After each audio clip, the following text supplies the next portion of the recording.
Sir Boy, si Sir Arsenio Evangelista, siya po ang Pangulo ng Volunteers Against Crime and Corruption o VACC. Good morning pong muli, Sir Boy, si Xander po at si Angel. Magandang umaga, Sander, Angel. Happy New Year sa inyong Happy dalawa. New Year po, Sir Boy. Opo. Opo, Sir Boy, kuhanin namin ang reaksyon ninyo at ng VACC dahil nga po nagpalabas na po ng mandamiento de aresto ang korte laban po dito sa gambling lord na si Atong Ang na sinasabi nga pong mastermind sa pagkawala ng mga sabungero. Opo, unang-una po, nagsalita ng korte, naglabas nga ng warrant that should be implemented by all layers, no? Yung law enforcement agency. Lead agency po dyan, PNP, NBI. So, relentless naman. So, lahat naman ginagawa ng PNP at NBI. At actually, ang DILG rin, nag-open pa ng 10 million reward money to any information that we need to his whereabouts or arrest. Again, ang VACC, ang stand po dyan, nobody is above the law. And we suggest dapat yung si Mr. Atong Ang harapin na niya yung kaso, may due process naman, may mga abogado siya. So para hindi na mauwi kung saan man, kasi sinasabi nga dangerous at fully armed yung mga mga ibang securities niya lahat. So, isa pa, nakikita natin doon, flight is an indication of guilt. At habang nagtatago ka, yun ang yun ang parameters ng batas eh. So, I hope mag-surrender siya, para hindi na mahirapan yung kasi ang daming human resources ng PNP, NBI, DILG, whatever, different units na na nagagamit, the moment mag-surrender po siya, ang mangyayari, at least, nandun na, may due process naman. Yun nga, he is well represented by 2 or 3 lawyers. Nakita ko nun sa mga PI pa lang nung una. Maraming abogado at top caliber lawyers. So, wala siyang dapat pangambahan kung wala naman talaga siyang kasalanan. Angel, Sander.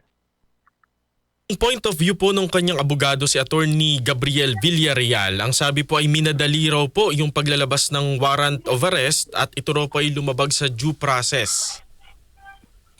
Ang dapat sumagot talaga niyan, DOJ, not us. Kasi we might be discussing yung mga merits or what, but meron namang case build-up na nakita kami. Pero case build-up that we need sa certainty of na sumampa sa RTC. Kaya nga nakapaglabas nga ng it was decided by a RTC judge in San Pablo. So ang nakikita po namin dito may probable cause naman for that issuance ng warrant of arrest. Pero sa tingin nyo, Sir Boy, malaking tulong ba yung inilabas sa 10 million na reward money ng DILG para madali pong matukoy ito nga pong si Atong Ang kung nasaan po ang kanyang lokasyon? Yes, I fully agree. During my time, it was 15 years ago, it was so effective. DILG, ang mandate nila during that time, 15 years ago, is only 5 million. Doon sa release ng doon sa anak ko. Tapos nahuli yung dalawa, merong informant, actually documented yon, naka-claim ng that time 5 million ang na-claim nung informant na yung isa na-arresto dito sa Las Piñas, yung isa sa Cavite. So effective yan, napaka-effective yan kasi lalo na kung 10 million, very tempting yan. At it will be held in secrecy naman, yung informant. So tama yung initiative na yan, isang tool siya o instrumento para mapadali nga yung accountability, ma-account yung, at ma-serve at ma-account yung tao. Thunder. Opo, sa inyo pong point of view, Sir Boy, naniniwala ho ba kayo na nababanaaga na ho ba ang hustisya para po dun sa pamilya ng mga nawawalang sabungero o matagal pa ito? Tingin ko the moment ma-account yan, well, it will be a long process. No? In my case, it took me 13 years. Ang akusado doon, 6. Yung may direct participation ay 6. Ito po, ang conspiracy, ang included sa information, almost 15 ata, no? Including the mastermind. So sa cross, direct examination, isa-isa yan. Tanungin. It is similar to sa Ampatuan case, no? Kung maaalala nyo. It took them like matagal eh. Yung akin, 13 years eh. Yung kanila, parang 9 years ata. So dahil sa dami ng mga included sa information, kasi nga, cross examination yan, direct examination, recross, redirect. Tapos may mga motions yung mga abogado, they can always delay. No? So medyo mahaba yan. But then, ang importante po, na accounted lahat ng included sa information at no bill po yan at yun ang nakikita po namin dito. Ako, based on my experience and other victims, no, na na-assist namin, ang haba. Yung Enzo Pastor case, yun, I profile po yun. Enzo Pastor case, hanggang ngayon, wala pang resolution. Mga running 15, yung Barameda case, yung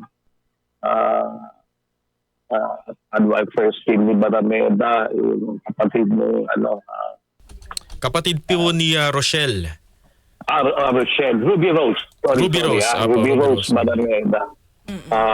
Ayun, hanggang ngayon po, mga nasa 18 years na po yun.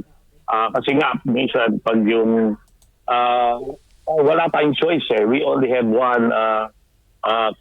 presently one criminal justice system na kailangan yakapin natin yung past due challenge, yung mga process ng batas, for in the name of due process. Kaya alam, pag magagaling ang abogado, lahat,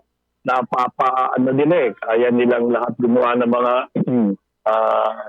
steps, initiatives to delay in their favor. Angel, Thunder.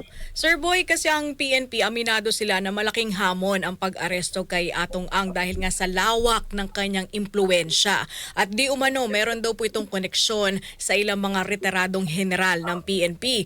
Hindi po ba magiging, kumbaga parang suntok sa buwan kung paano maaaresto itong si Atong Ang?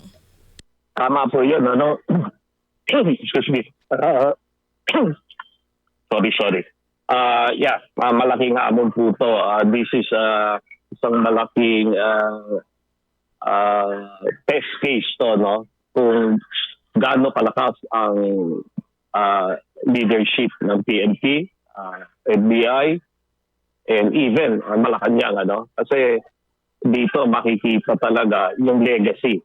Kung magkaroon na mahuli at that we need sa jail term, conviction, baka ito'y maging equalizer doon sa malalaking issues, no, sa flood control. But remember, dapat hindi lahat ma-divert ka dito. Doon kami nag-worry pag may sobrang malalaking balita. Tapos yung flood control, yung pinakamalaking iskandalo, no, sa ating bansa, ma-divert. So, si Atong Ang is fully equipped financially, legally, and yung influence niya umaabot sa lahat ng branches, department heads.